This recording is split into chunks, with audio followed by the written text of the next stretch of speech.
April 1st, 2020, Anna is a lecturer of art history at Düsseldorf University. She earned her PhD at Humboldt University with a thesis supported by the Warburg Institute and by the Biblioteca Hertziana. Anna trained as a curator, and she was research assistant at the Hamburger Kunsthalle and created the art collection of Humboldt University Berlin. Anna, warm welcome. Thank you very much. Thank you very much for the invitation. I'm very sorry I couldn't come to Lisbon in the end, but I hope you can hear me and see my PowerPoint presentation once I share the screen. And I'm going to read out the text in English. So let's try to share the screen.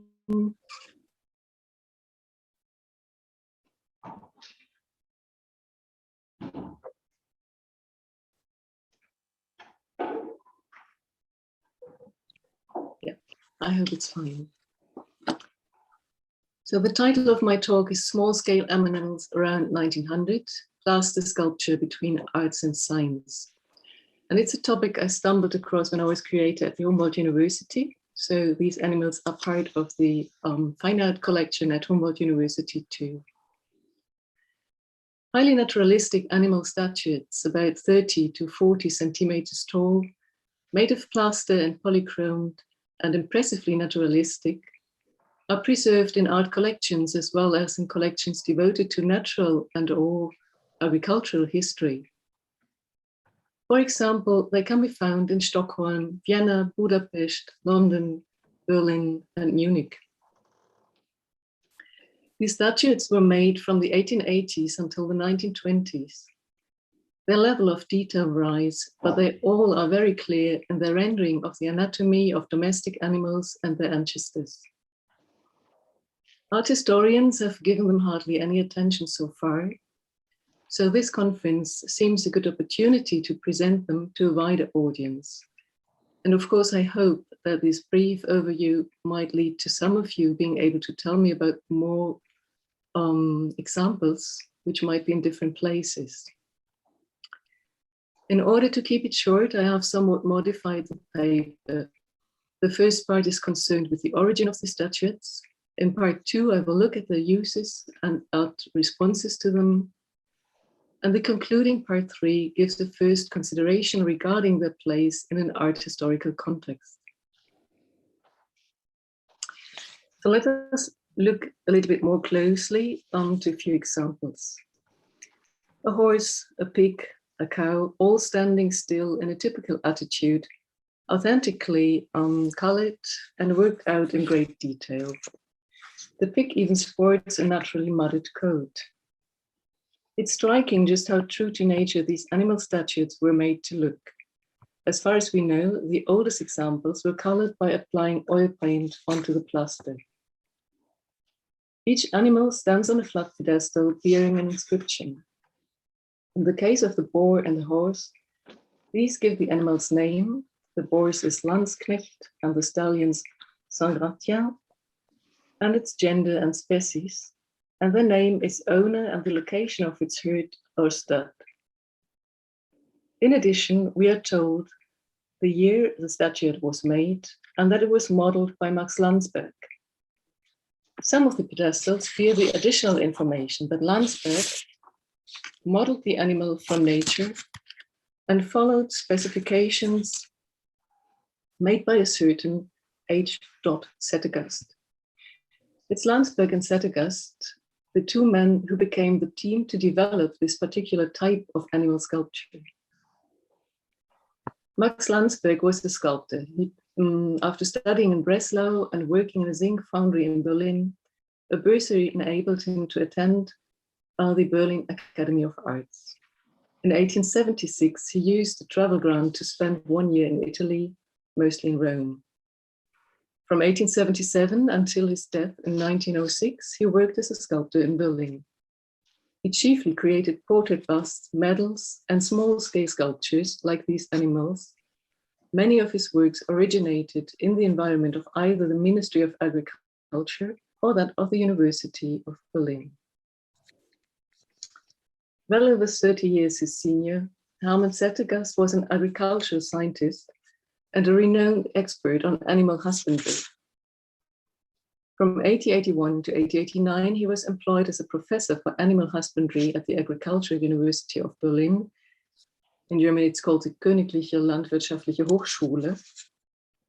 This institution was being founded during that time. So planning long-term for the future development, Zettergast chose his methods of training, of teaching.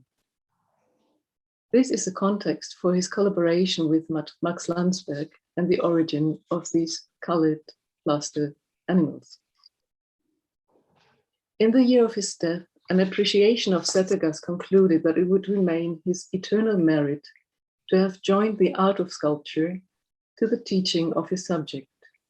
And I quote, "Prototypes of a race or of a type were chosen, and these were modeled by true artists whenever available, under expert instruction to a precisely defined scale, mostly scaled down to a sixth or to a quarter, in a calm and natural stance," end quote. The choice of the model animals is described as particularly significant because the result was to represent the best possible specimen for breeding. Individual characteristics not belonging to the ideal of a race were disregarded.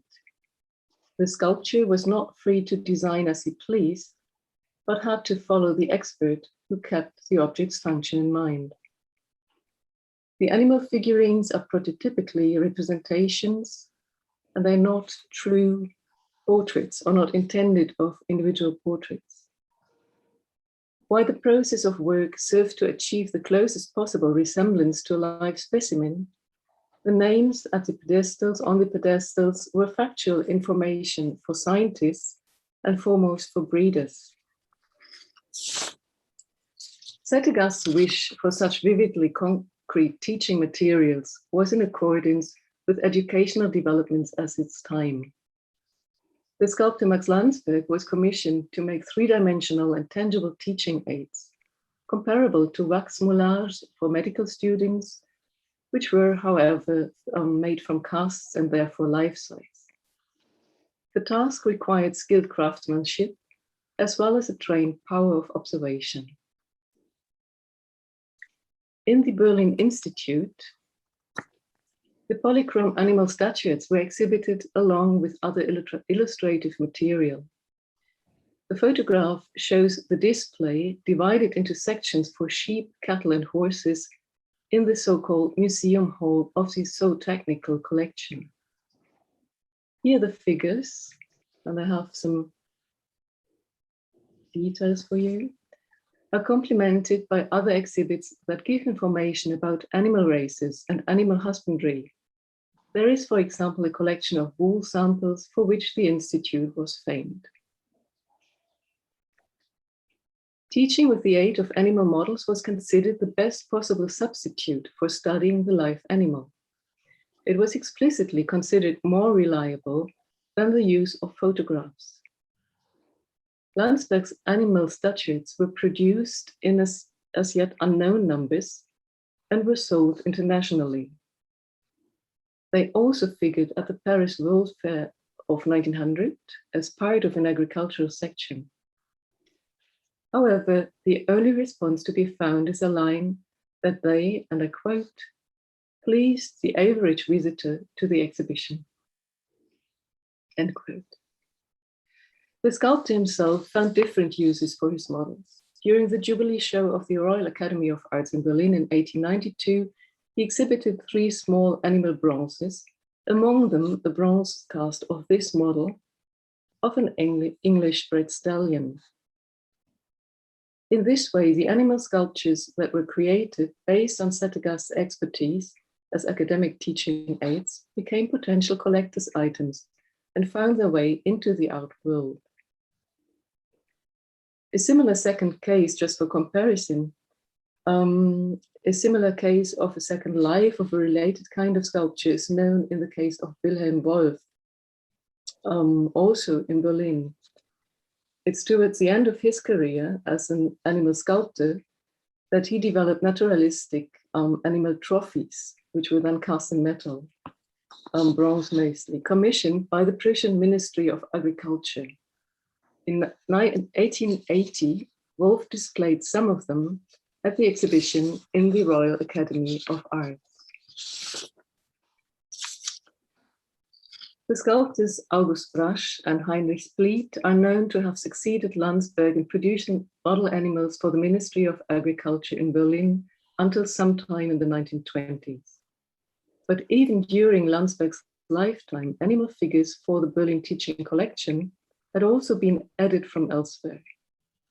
Exceedingly valuable was the verdict of the author I already quoted before on the sculptures by the Hungarian György Vastag, which had been acquired just before 1906.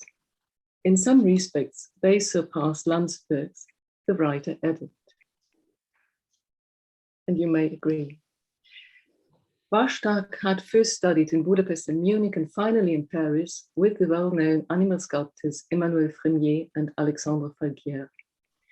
He received his first official commission for figures of domestic animals by the Ministry of Agriculture, probably, which were exhibited at a military exhibition in 1897. From 1900 on, Hungary sent considerable numbers of Vastag's plaster sculptures of animals to several world fairs and other such exhibitions. And we have an example of, or view of one of the exhibition rooms. The likely intention behind this was the wish to give more visibility to Hungary's known successes in animal breeding. However, it's very clear that the way these sculptures were and still are perceived oscillates back and forth between the sphere of natural science and that of art. It is symptomatic that at the Paris World Fair in 1900, Vastag sculptures were awarded a gold medal by the Commissions for the Fine Arts and another by the Commissions for Agriculture.